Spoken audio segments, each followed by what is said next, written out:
Привет, ребята! Сейчас мы с вами спешим к человеку, который когда-то брал у меня пару консультаций о том, как поступить в Оксфорд, а сейчас является аспирантом Оксфордского университета физфак и расскажет нам, как все было.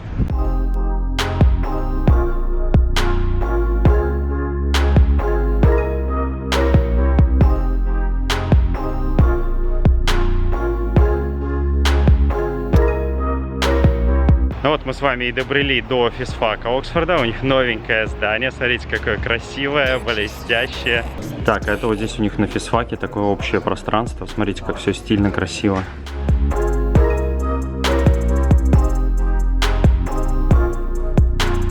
Вот тут вот лекционный аудиторий. Сейчас идет лекция по физике. Совершенно свободно туда захожу. И вы точно так же можете, точно так же, как в Гарварде, в Стэнфорде, приходить вот сюда на лекции и просто их слушать, впитывать знания от великих ученых.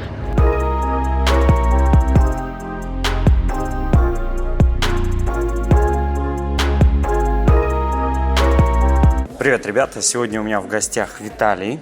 Он физик и поступил вот в Оксфорд в аспирантуру. И, в общем-то, мы хотим с вами обсудить его историю, о том, как он это делал, каков был его путь, ну и его впечатления здесь на физфаке Оксфорда. Виталий, расскажи, пожалуйста, вот откуда ты, из какого города, где получил базовое образование и как тебе вообще пришла идея поступать в Оксфорд?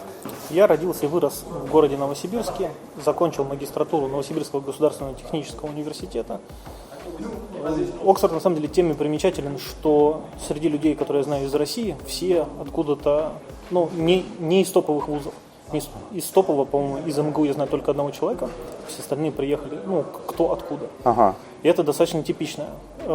Слушай, а я как раз вот очень много вижу людей как раз там из СПбГУ и МГУ. Причем, почему так получается, мне объяснили ребята из Китая. На самом деле у нас очень много общего в подходе к образованию и к жизни вообще.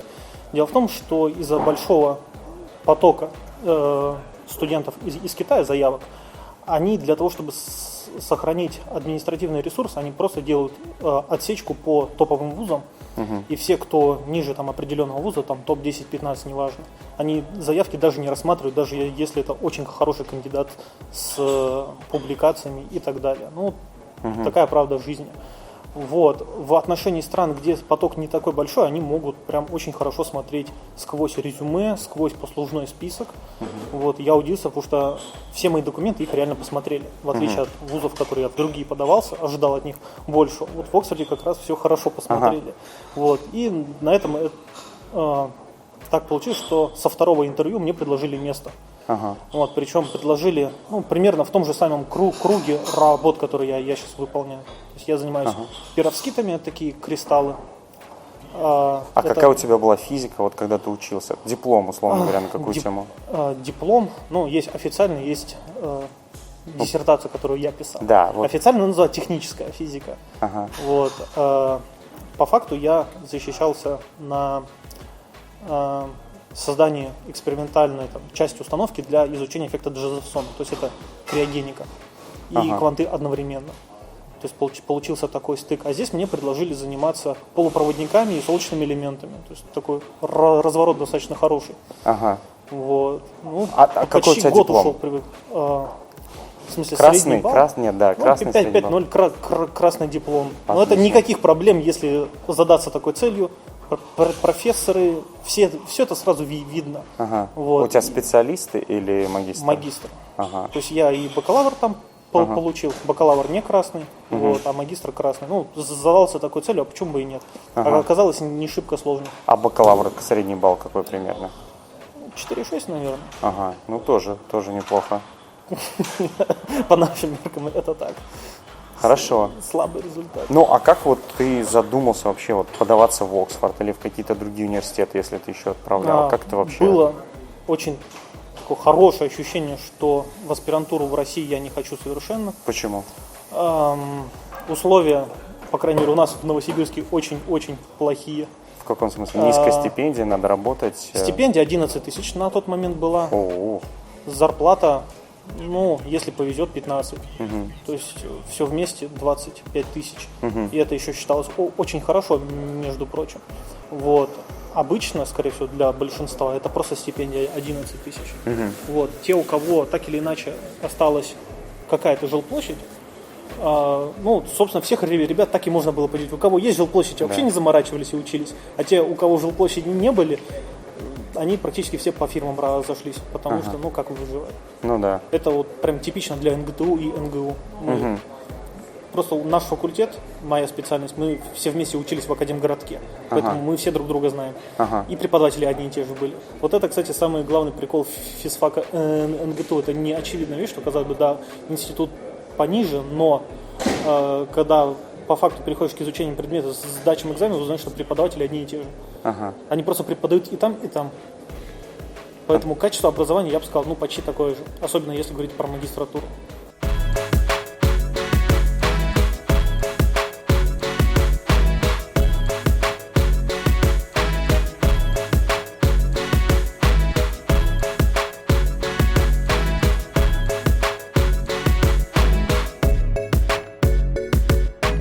Что у тебя тут за звонок такой особенный? Впервые я про него прочитал на Википедии, впервые увидел его здесь и даже не обратил внимания. То есть, проходя мимо, смотрю звонок, почему-то вспомнил про него. Это знаменитый оксфордский звонок, который был сделан какой-то компанией по заявке одного из профессоров физики в то время. На дворе был 1840 год. Представляет из себя две батарейки, маленький звонок, и он колеблется с частотой 2 Гц. 170 лет работает практически без перерыва, никто не знает, как он устроен. Ну, способ, конечно, всегда есть узнать, взять и разобрать, но он тогда перестанет работать. Сейчас он является самым долгим физическим экспериментом в мире, который практически без перерыва происходит. Скажи, пожалуйста, вот помимо хороших оценок, у тебя еще были какие-то достижения? То есть там, знаешь, успел во время учебы на конференции где-то выступить, какие-то практики пройти в других там университетах России или зарубежных? Я это все осознал, когда уже начал готовиться к поступлению в ВУЗ. Что я могу предоставить? Оказалось, у меня было, по-моему, 2 публикации на международной конференции. На английском? Да. Отлично. Ну, у нее и статус международный. Ну и что там ребята из Казахстана только приезжают. Ну хорошо, нет. То есть на этом можно схитрить. Плюс там есть что отправить, и люди смогут почитать, о чем наука твоя. Призовое место на каждый из них, я уже не знаю, там диплом какой-то степени. То есть вручал ректор, там еще кто-то из НГУ. Это очень классная вещь для тех, кто в Новосибирске живет, на МНСК подаваться. Да, я думаю, что по регионам такие есть везде. Вот. Что еще? Была бизнес-конференция, что-то вроде MBA, законченного в 1 год в НГУ параллельно учебе. То есть я когда все это в кучу собрал, оказалось достаточно сильное резюме. Вот. И отчасти по нему и принимали решение. Это я уже попозже узнал. Хоть в каком-то зарубежном универе ты был во время учебы? Нет, преподавал в Индии добровольно пару месяцев, когда был еще на бакалавре. Ну, это просто практика международная. Это, кстати, сыграло достаточно интересную штуку, потому что Оксфорд из-за этого с меня снял ограничения по языку. Потому что можно... Там у них есть такая штука, что если у тебя есть какой-то опыт в международном обучении, то тебя могут освободить от экзамена IELTS. Вот, я написал заявление, что так и так, у меня есть международный опыт преподавания, Вот, я был в таких-то странах, и они сказали, хорошо, нам твой IELTS в оффере не нужен совершенно. Во, ребят, смотрите, какой лайфхак. То есть университет может на основе каких-то других доказательств поверить вам, что вы знаете английский. Но для визы-то ты все равно сдавал. Да, и вот для визы все равно пришлось сдать, потому что на собеседовании научок меня так и спросил, типа, а ты записался?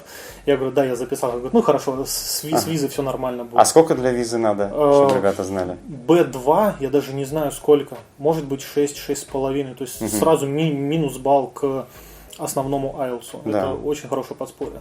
К тому же IELTS, я спрашивал ребят из других стран, оказалось, чтобы вот набить заветные там 7-7,5, это не сколько про подготовку, сколько про несколько попыток. Вот чаще всего, потому что знания есть, нету там специфики именно сдачи самого экзамена, и поэтому приходилось там кому по 2, кому по 3 раза, просто чтобы получить нужный балл по каждой секции. То есть это некоторая лотерея. Естественно, не говорим те, кто знает там на условные 4-5 баллов, вот, но те, кто хорошо знает, это есть элемент лотереи очень большой.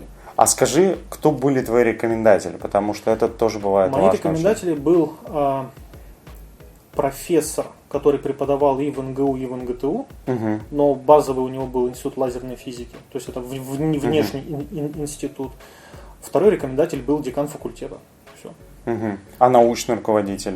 Научный руководитель у меня был... Ну, в общем, он не участвовал в этом процессе. Он не участвовал, потому что он доцент, у него много именно научно-практической работы. Он сказал, что лучше поищи кого-нибудь с именем погромче, вот, так будет надежнее. Ну, наверное, так оно и оказалось. Ну, а вот эти твои рекомендатели, они имели какую-то международную репутацию? То есть, хорошо ли они публикуются? Ну, если считать индексом Хирша, то нет. Вот, то есть это уже дядьки в возрасте, которые для советской науки очень много что сделали. Конечно, в России они знамениты достаточно, потому что много теоретических работ было сделано, практических. Вот, но с точки зрения Англии, скорее всего, это не значило ничего, потому что публикации, если и были в журналах, то на уровне там 2, 3, 5 за последние несколько лет. Ну и, естественно, не в high impact. Вот. Хорошо, очень полезная информация для ребят. Но у меня такое ощущение, что не смотрели на рекомендации. Типа, есть, ну все, давай дальше. Нет, обычно все-таки нужно, чтобы кто-то поручился за тебя. То есть в Англии это прям такое вот, как галочка, что кто-то авторитетный за тебя поручается. Причем не так давно еще было возможность написать все рекомендации на бумаге, получить подпись на карту. То есть я даже узнал у людей, как это делать. Пачку там, из 30 листов на учерку приносили, вот, и он подписывал. А Оксфорд перешел на электронную систему, то есть надо на аппликанта зайти в систему, залогиниться, вставить текст, файлик, потом написать еще там, типа, как вы оцениваете, там, выбрать процент, балл. Очень упрашивал декана, чтобы он выбрал все-таки для меня маленько времени. Вот, долго ходил, уговаривал, но он это сделал. Ну, сказал, типа, шансов мало. Ну, я и не напрягался. Вот, а оказалось, получив. Ну, все поздравляли потом, естественно, типа, ну, даешь. Ну, хорошо, молодец, да.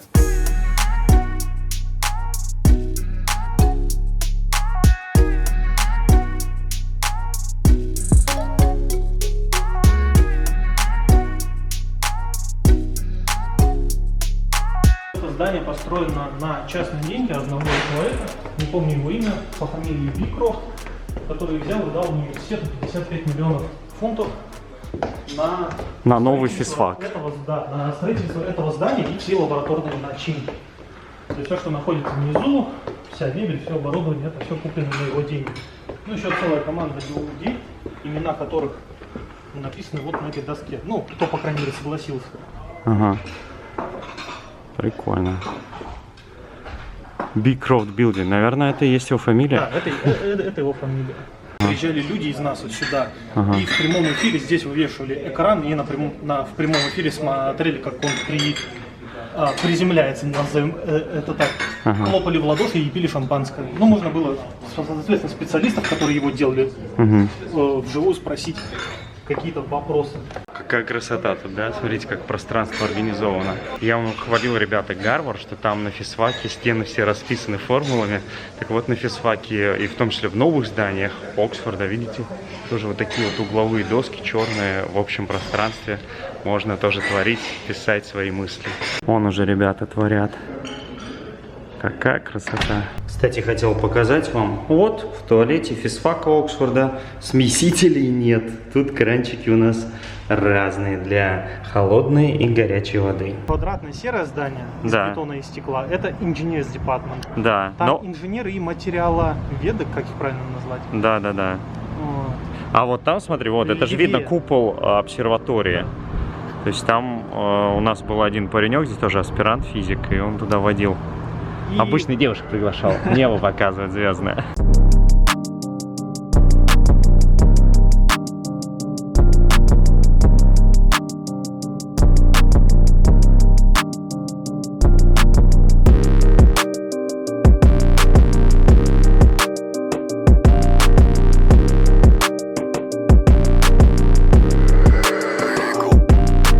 Виталий, а расскажи, как у тебя проходило интервью в Оксфорд?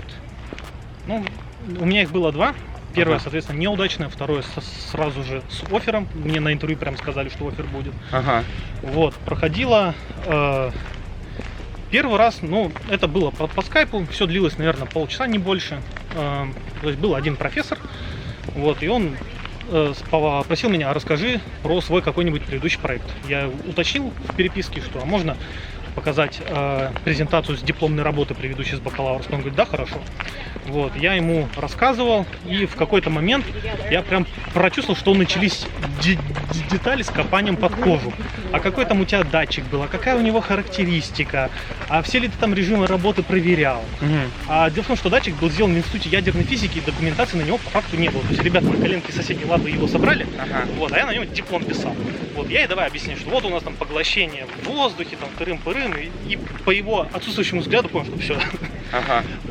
Интервью будет, скорее всего, неудачным. А теоретические вопросы были? У меня нет. Ага, хорошо. То есть было просто расскажи презентацию про какой-то свой проект. Да. Ну, вот, и началось очень много деталей именно вот в техническую часть у меня. Какую матрицу применял, какие там длины волн. А я это уже не помню, потому что там больше уже полтора года прошло с момента защиты. Естественно, я все этого не помню. Ну хорошо, а второе интервью? Второе интервью все точно так же, но длилось оно, наверное, вообще минут 10-15. Вот. Это было как раз то интервью, когда ты с человеком, ну, почти что по первому взгляду, по первому общению понимаешь, что вот это вот, с ним есть какой-то коннект душевный. Все было очень приятно.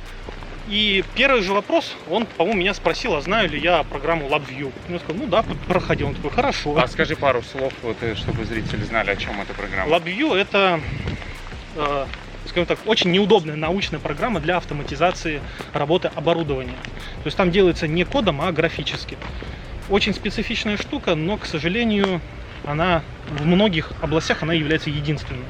Это именно экспериментальная физика? Да, это именно экспериментальная штука, причем в универе, как правило, ее этому не учат. Я на практике сталкивался, вспомнил, что проходил курс по прозе СВУ на Учрука, там в интернете что-то смотрел. Ну, я не профессиональный пользователь, но пользоваться могу, в случае чего параметры какие-то переписать. Может у кого-то будет быть Комсол, SolidWorks, то есть это все специфика, о которой стоит говорить. Вот, в моем случае, наверное, знание других технических программ это было плюс, потому что у меня лаборатория это экспериментальная. Ну, а скажи, ты говоришь, вот прям супер там вроде пошло интервью, а все-таки вот о чем спрашивали и что, если ты понимаешь, что было ключевыми вещами? Ну, вот это вторая часть была, и тут, наверное, уже про межчеловеческое взаимодействие, просто как такая сложная материя. Вот просто есть коннект с профессором или нет. Вот это все было про это. На самом деле слова, они уже тут не важны. Мы конкретно разговаривали. Меня научрук спросил, почему у меня такой акцент слабый. Вот, я ему сказал, что преподавал за рубежом, учился на курсере в зарубежных вузах, полировал язык. Вот, его это полностью все удовлетворило. Вот, а потом мы рассказывали какие-то травоядные вещи, типа, что хочешь в физике, ты больше экспериментатор или теоретик, что тебе нравится. Но я ему рассказал, что считаю теорию хорошей только в том моменте, когда ты ее можешь реализовать. А все, что идет дальше, оно, конечно, классно, но никак не применимо. Я как раз кайфую от того, что можно изучить непознанно и попробовать сделать самому, ну или там в команде с кем-то. Сейчас чистые математики заплачут от таких слов. Вообще. И, наверное, ну, я не могу сказать, что это оказалось ключом. Просто общее, как человек понравился. И, как оказалось, у нас практически все такие же. То есть ребята с инженерным бэкграундом в индустрии, в науке. И занимаемся чисто прикладными вещами. Ну, в Оксфорде достаточно вот эта хорошая разница между теми, кто статьи пишет только. Естественно, у них индексы повыше. А есть ребята, которые занимаются экспериментом и над теоретиками иногда посмеются, что даже Винчестер в компьютере поменять не могут, зато интегралы сложные берут. Ну, вот такая жизнь. А скажи, вот на Курсере ты какие и сколько предметов брал? У меня там целый список, причем у меня не только Курсера, еще OpenEdu, это российская площадка, там высшая школа экономики, какие-то я курсы брал. А что, не хватало курсов в университете? Ну, это мое личное любопытство, плюс я понял, что английский мне нужен, потому что я хочу работать с зарубежными коллегами или у них. Это было исключительно мое желание. Ну и как дополнительное MBA, это просто потому, что мне нравилось. Вот. И как оказалось, это был абсолютно верный расчет, потому что просто отличников здесь очень много заявок, и среди них даже не отбирают. То есть вот есть стопка у Научрука, там, предположим, из 50 штук. Он красный диплом, ну, first honor degree сразу убирает, а остальные в сторону. Ну, я имею в виду First Honor Degree, красные дипломники, это правильная кучка. Да, а остальные это неправильная кучка. Но если, конечно, нет каких-то супер выдающихся штук, но в России их, по-моему, получить, по-моему, невозможно, потому что это надо приехать, не знаю, в Англию, в Америку, поработать, узнать людей, которые знают людей. Ну, то есть можно и таким вариантом. Да. И, например, прийти с 2.1 или даже 2.2. Такие случаи тоже были, но это надо иметь рекомендации внутри. 2.1 это он говорит про английскую классификацию дипломов бакалавра. Это значит Second Honor Degree. 2.1 это значит, что вы твердый хорошист. Ну и очень много специфики, например, в моей лаборатории не берут бакалавров. Ага. То есть ну да, но в Англии такое возможно, да. Что после бакалавра сразу же идешь на аспиранта, в моей лаборатории это не приветствуется. Обязательно магистратура где-нибудь. Ну, это я сразу скажу, что очень много где в Кембридже и Оксфорде, это вообще говоря, по умолчанию чаще всего бакалавра будет недостаточно для аспирантуры, нужно именно магистра получать. Но пишут это не на сайте даже департамента, а на сайте группы, наверное. То есть лучше там искать. Ага. А скажи, вот ты еще упоминал про Индию, ездить туда преподавать. На каком курсе это было и как это вообще случилось? По-моему, это было между первым и вторым, или вторым и третьим. То есть тогда был популярный всякий work and travel. Вот. Это хороший, интересный рабочий опыт. А подожди, где ты наткнулся? То есть какой-то университет повесил объявление у вас в универе? Или... В НГУ была организация ISIC называлась. Я не знаю, насколько она сейчас активна. Вот. Это международная организация, ее после Второй мировой войны много стран подписали, сделали. То есть где-то этот комитет в универах сильный, где-то он совсем не представлен. Вот. На тот момент в НГУ он достаточно хорошо работал, я с ним познакомился и решил поехать на какую-нибудь добровольную стажировку.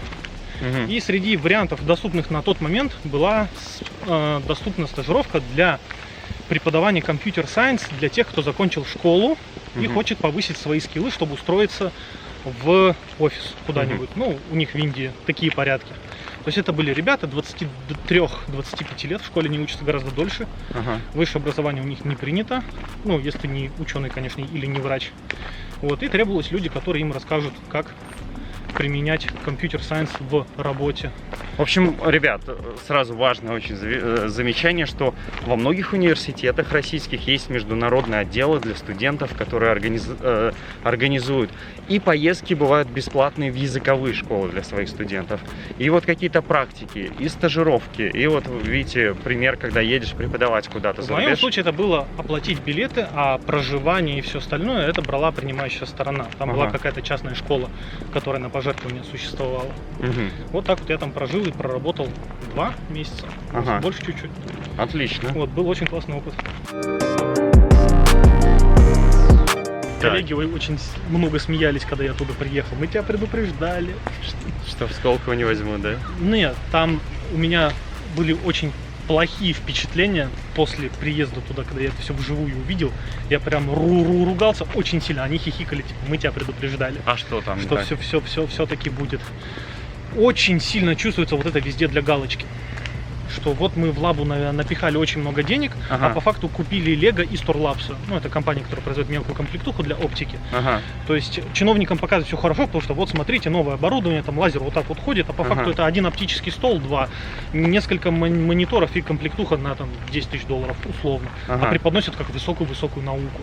Ну и все-таки да, давайте им там еще по $500 000 там выпишем зарплату. Ну это кошмар, конечно. Вот такие впечатления про Сколково. Причем я спрашивал людей, ты подавался туда на кого? Я даже сейчас не могу вспомнить проект. То есть я подался... На PhD Да, я на PhD подавался. Я подавался на несколько профессоров. Ну, то есть там ты подаешься не на направление, а на конкретный проект, который тебя интересует. Я уже детали не помню. Я даже в Оксфорде уже не могу вспомнить, на какие еще я проекты подавался. Дело в том, что там есть такой момент, что за рассмотрение заявки надо платить 50 фунтов. Но...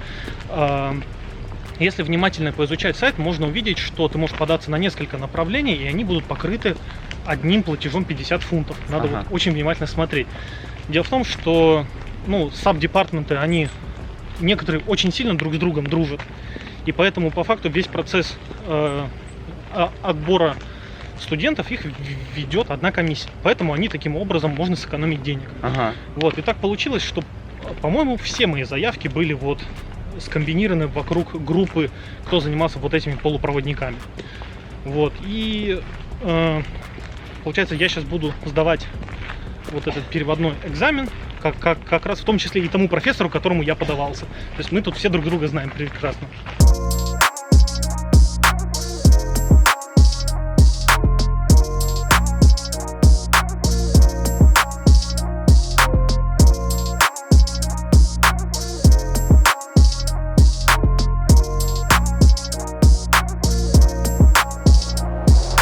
Очень важный вопрос про грант. То есть, насколько я понял, ты связался с профессором, и позиция была прямо с деньгами сразу. Нет, моя позиция, он сразу спросил, есть ли у меня другие фандинг options.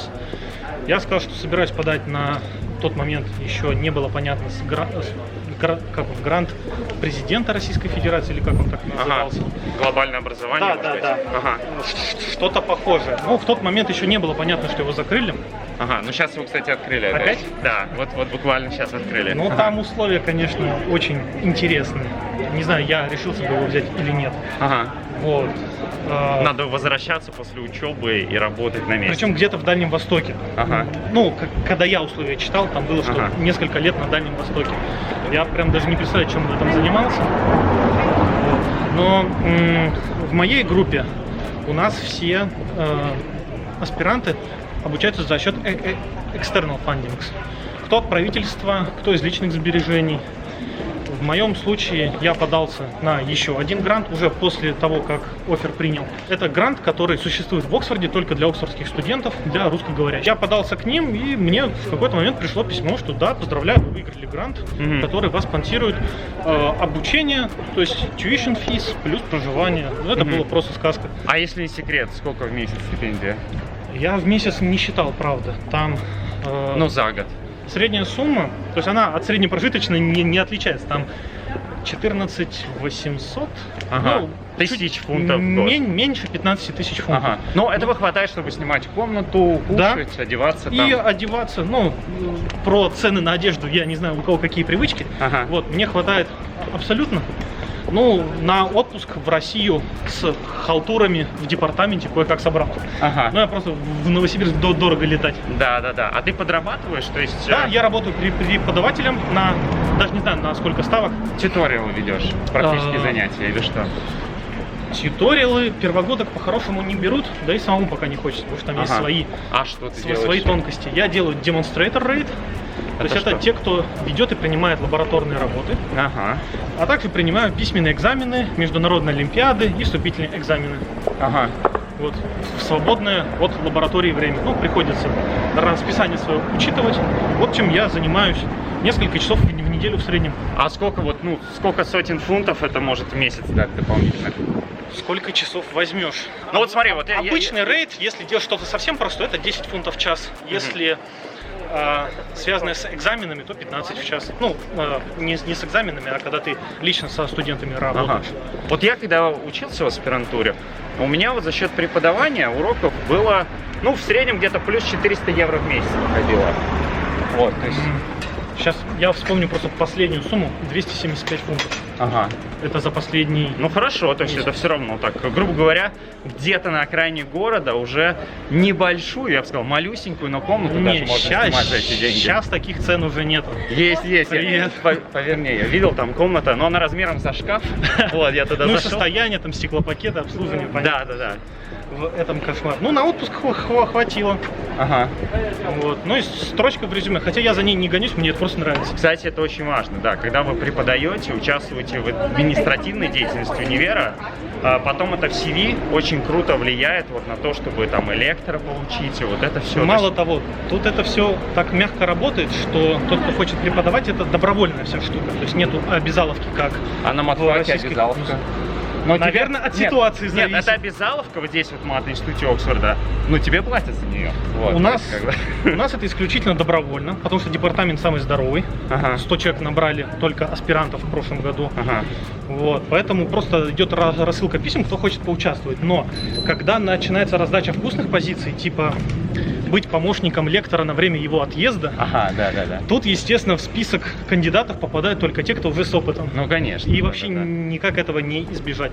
Поэтому очень классно брать, сначала самому все вот эти возможности. То есть начинаешь от demonstrator, Тьюториал — это палка о двух концах. Платят 30 в час, да, но обычно время подготовки не учитывается. Да. И поэтому эта сумма размазывается там в 10, в 5, бывает даже так. Ну, это кошмар на самом деле. Плюс начинается бюрократия, что тебя нанимает не департамент, а колледж, а у каждого там свои погремушки. Может быть очень неудобно, а может быть очень удобно. Ну, когда как. Но, как правило, без опыта в тьюториал не берут. Опять же, кто на демонстратор себя хорошо показывает, предлагаю так ненавязчиво: а не хочешь получить сертификат о праве преподавать в высших заведениях Великобритании? Я сказал: хочу. Они такие: вот в следующем году запишись вот на такие-то семинары. И вот во время этого сертификата и после тогда уже на тьюториал будут гораздо активнее брать. И это прямой путь к получению потом постоянной позиции лектора, ребят. То есть вот там тоже не хотят видеть неопытных ребят, которые никогда ничего не преподавали. Да. То есть все хотят видеть, чтобы у вас уже в какой-то момент весь этот опыт был, и желательно многолетний. Мало того, добровольцев хватает, поэтому им есть из кого выбрать. Поэтому тот, кто только закончил аспирантуру, решил попреподавать и вдруг обнаружил, что он никому не интересен, это очень частая ситуация. То есть в Крайстчерче там доходило до смешного. Мне ребята-гуманитарии сказали, что там до 1500 заявок на одно место. Понимаю, что там очень много мусорных, но тем не менее 1500 это очень много. Да, это очень много. Даже если там треть из них хороших, это какой-то бешеный конкурс. А скажи вот, пожалуйста, кроме Оксфорда, рассматривал ли ты какие-то другие варианты? Потому что есть же еще очень много замечательных университетов по миру. Я рассматривал в первую очередь топовые вузы США для себя.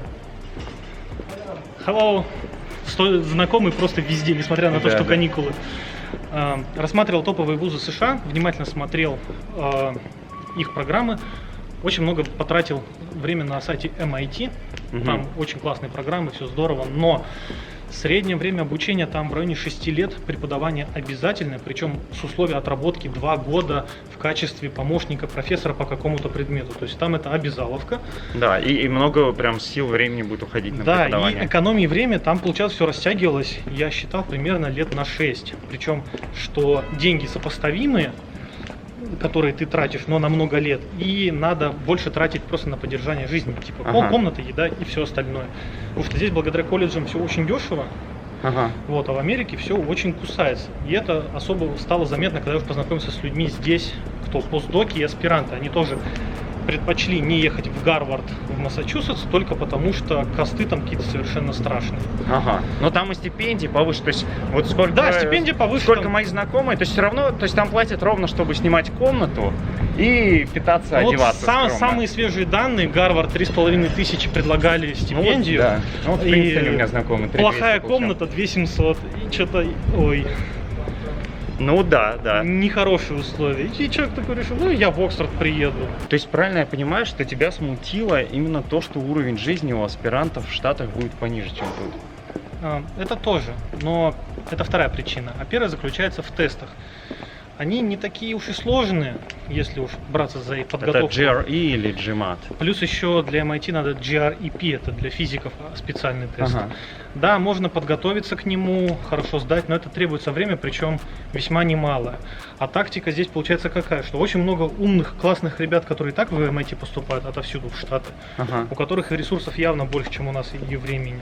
То есть надо отдельно сделать запас по времени. Потом аспирантура длится еще в районе 6 лет. И получается, что какой-то совсем невообразимый срок. И я рассудил, что в Англии это все можно сделать гораздо быстрее, не сдавая экзамены, справиться за 4 года. Ну, 4-5 лет. Да, получается, что, видите, если вы поступаете в Европу, то здесь практически нигде не требуются вот эти вот, ну, скажем, это назовем ЕГЭ для бакалавров. Да, вот, его сдавать... здесь не берут. Естественно, можно без подготовки взять и написать очень, хорошо тест, но это не будет конкурентоспособно, потому что ребята специально к нему готовились, тратили время на преподавателей, на курсы. Поэтому они, даже если будут знать меньше, то они все равно напишут его лучше. А конкурировать-то надо с ними по результатам тестов. Понятно. Получается, это не очень хорошая стратегия для поступления. Сейчас идем в MCR. Это Middle Common Room, комната для аспирантов и магистров.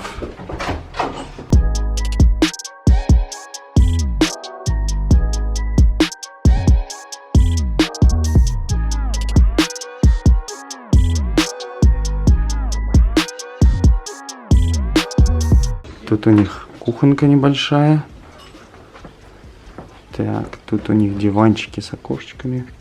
Тут народ. Ну, две одинаковые комнаты по факту. Виталий, расскажи-ка нам про свою физику. То есть вот что именно у тебя здесь за проект такой, из чего он состоит и что именно ты делаешь? Ну, если начать совсем издалека, то правительство Великобритании анонсировало проект по независимой энергетике. То есть это пул многих исследований, которые изучают способы альтернативного получения электроэнергии. И одно из таких направлений, кроме ядерной, естественно, энергетики, это солнечные панели. Предложений очень много. На каких кристаллах, какие полупроводники использовать, какие способы использовать. Я работаю над проектом, который называется, даже не название, мы изучаем перовскиты. Это такая по факту кристаллическая форма. Ты можешь туда подставлять очень многие молекулы, то есть количество соединений ограничено только теорией и практикой. Очень много всевозможных соединений можно придумать. Теоретически 90 тысяч возможных. На практике сейчас знаю только 2000. И в чем твоя задача? Конкретно моя задача, я исследую несколько вот таких соединений на предмет, как далеко распространяются фотоны. И, по факту все. То есть по сути, вы создаете более эффективные солнечные батареи. Извини. По факту, да. Ага. У них коэффициент полезного действия уже перевалил за 23%, что является очень хорошим результатом. При этом стоимость там порядка $300 за квадратный метр. Это очень такое классное предложение для технологий. Единственная проблема в том, что даже в лабораторных условиях эти кристаллы сейчас живут 2 недели, месяц. Вот, и над этим сейчас очень много умов бьются, как этот барьер преодолеть.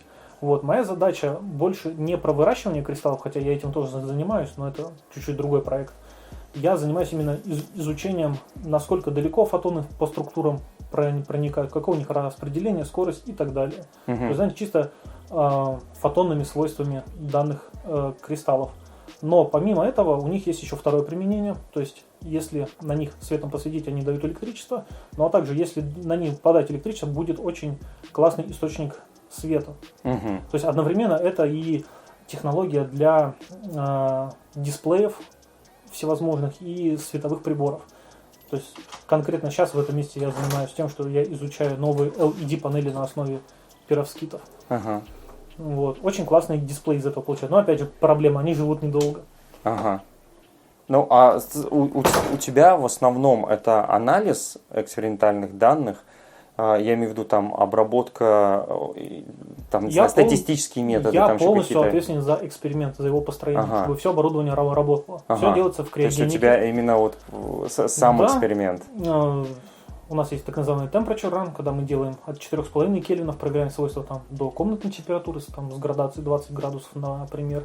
Изучаем, где у них там фазовые переходы есть и всевозможные такие физические штуки. И даем уже рекомендации, запросы для ребят, которые эти кристаллы выращивают. И вот мы в плотной связке, вот две научные группы работают. Мы больше на анализ заточены, на практический. Вторая группа, она заточена на производство. Ты вроде как женатый человек. Вот расскажи, у меня было куча вопросов, и мне тоже люди на собеседованиях спрашивают, вот если я хочу приехать с женой, как сделать это? Можно ли с грантом, да, с аспирантской позицией, а не с рабочей, привезти с собой депендента, там мужа или жену? Да, я понял. Это называется dependent visa, она же партнер, то есть это не важно, если официально зарегистрировано отношение, то есть если партнер, то есть в России это гражданский брак, здесь это называется partnership, это все доступно, я несколько семей знаю, которые именно так и приехали. Но ничем позиция оформление ничем не отличается для тех, кто в формальном браке состоит. Вот. Единственное, что там очень много бюрократии мелкой, которая написано, что надо, например, показать reasonable amount of, количество денег, которое считается адекватным для проживания в течение 9 месяцев. Надо очень внимательно в документы зайти. Год назад это было 600 с чем-то фунтов для не Лондона, там 900 фунтов для Лондона, да, в месяц. Плюс плюс какая-то дополнительная сумма, я не помню, 300-400 фунтов для супруги. Да, и ей сразу дают, как тебе, там, на 3 года визу. Да, причем тут ситуация такая же, как в Германии. Супруга в правах гораздо более полноценная, чем я. То есть у нее в визе никаких ограничений на работе, кроме что она не может быть спортсменом и врачом, собственно.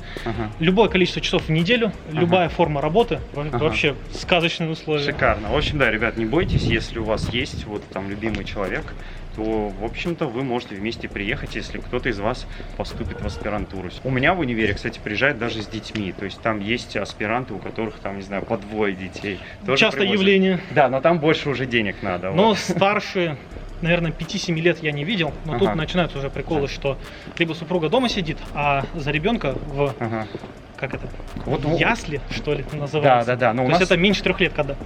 Надо там оплата за 40-часовую неделю, не за неделю, за месяц.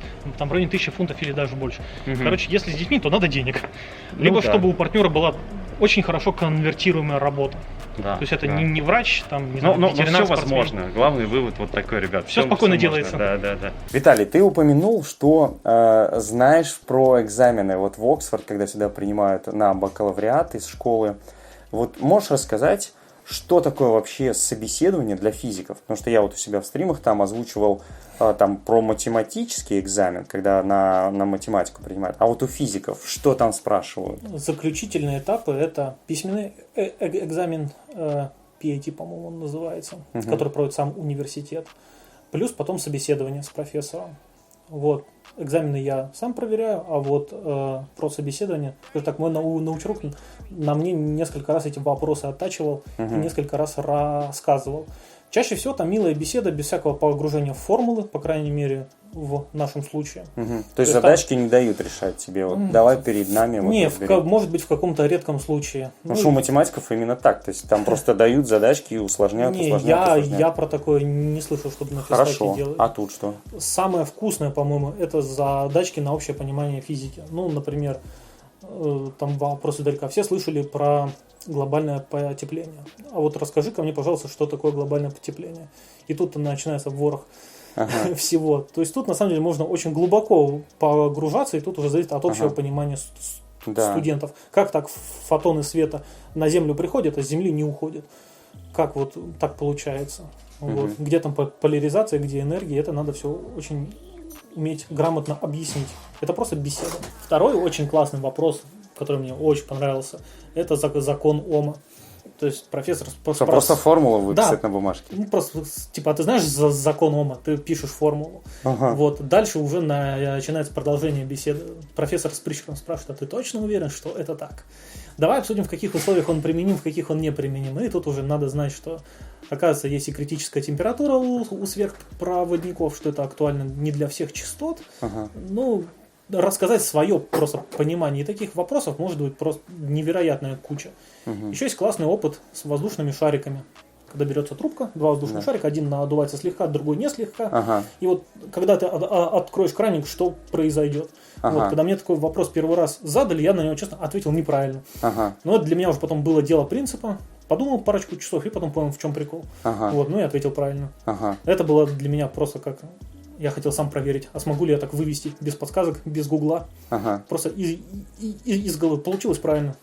Ну, это вопрос вам, ребята. Там, это все школьная физика. Поставь задачку. То есть у нас есть 2 шарика. Один, видимо, почти сдутый, другой сильно надутый. Да, другой сильно надутый. Они соединены вот между собой трубкой. И вот когда кран ты откроешь, что произойдет? Они станут 2 одинаковых. Один сдуется, другой сильнее раздуется. Или как-то наоборот. Мне задачку уже рассказывали, я поэтому знаю ответ. Но вы напишите в комментариях, что там произойдет. В общем, мы с Виталием решили кушать по-кошерному.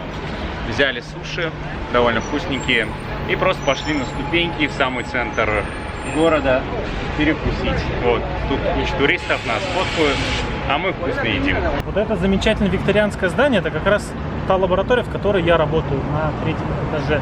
Этот дом был построен примерно в 910-х годах. И впервые в нем во время Второй мировой войны произвели радар для поиска летящих объектов. Чем он и примечателен? Как раз вот в комнате на 1-м этаже где-то. Сейчас там находятся криогенные установки. Класс. Виталий, ну и скажи напоследок, вот какой бы ты дал такой, знаешь, самый главный совет ребятам, которые вот еще только учатся, там, может быть, на первых курсах университета, вот если они хотят поступить в Оксфорд, что им точно надо сделать? Ну, самое первое, наверное, самое очевидное, это английский язык. Причем это не тот язык, который требует на IELTS, а именно живой, разговорный, бизнес английский. Вариантов на самом деле очень много, от курсера до индивидуальных преподавателей, но главное не зацикливаться именно там на грамматике за задачей. Видел очень много людей, которые теряются при устном разговоре. Терминология это уже наживное. Второй совет, наверное, для всех студентов он будет актуален, ввязываться вообще в любой движняк совершенно. Если предлагают практику в институте, отлично, всегда будет что рассказать. То есть тут очень хорошо смотрят на то, что является выше твоей программы. Да, то выходите за рамки программы надо выходить обязательно. Это могут быть любые школы, любые практики. Но тут к чему душа лежит на самом деле больше. И применение можно найти почти везде. Отлично. Спасибо тебе большое. Обращайтесь. Буду рад видеть новых русскоговорящих студентов в Оксфорде.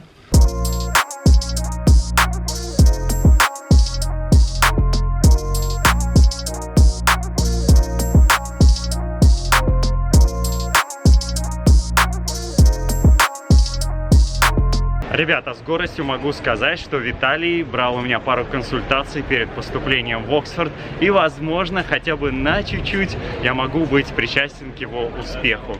Видите, ребята берут и поступают. Если вам интересна консультация, то по описанию к этому видео вы можете пройти по ссылке, посмотреть стоимость, все дела. Если нужно, там подключим лучших спецов, которые вас подготовят ко всем необходимым там тестам, собеседованиям, чему угодно. Вот. И желаю вам всего самого хорошего. Не ленитесь, развивайтесь, следуйте нашим советам и поступайте.